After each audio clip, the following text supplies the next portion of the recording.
सूत जी बोले कि हे ऋषियों, मैं और भी कथा कहता हूँ, सुनो। प्रजा पालन में लीन तुंगध्वज नाम का एक राजा था। उसने श्री भगवान का प्रसाद त्याग कर बहुत दुख पाया। एक समय वन में जाकर वन्य पशुओं को मार कर वह बड़ के पेड़ के नीचे आया। वहां उसने ग्वालों को भक्ति भाव में बांधो सहित सत्यनारायण का पूजन करते देखा।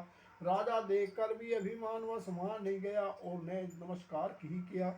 तब ग्वालों ने भगवान का प्रसाद उसके सामने रखा तो यह प्रसाद को त्याग कर अपनी नगरी को चला गया। वहां उसने अपना सब कुछ नष्ट पाया तो वह जान गया कि यह सब भगवान की क्रिया है।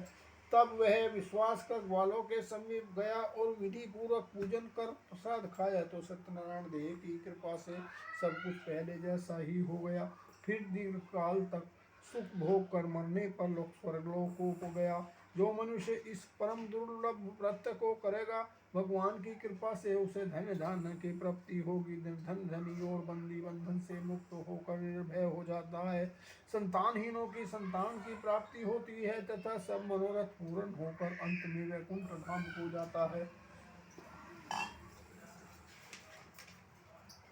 जिन्होंने पहले इस व्रत को किया, अब उनके दूसरे जन्म की कथा कहता हूँ। वृद्ध शतानंद ब्राह्मण ने सुदामा का जन्म लेकर मोक्ष को पाया। उनका मुख नाम का राजा दशरथ होकर वैकुंठ को प्राप्त हुआ। साधु नाम के वैश्य ने मौर्ध्वज बनकर अपने पुत्र को आरे से चीरकर मोक्ष को प्राप्त किया। महाराज तंगुध्वज स्वयंभू होकर भगवान में श्री भक्ति युक्त होकर पर मोक्ष को प्राप्त किया।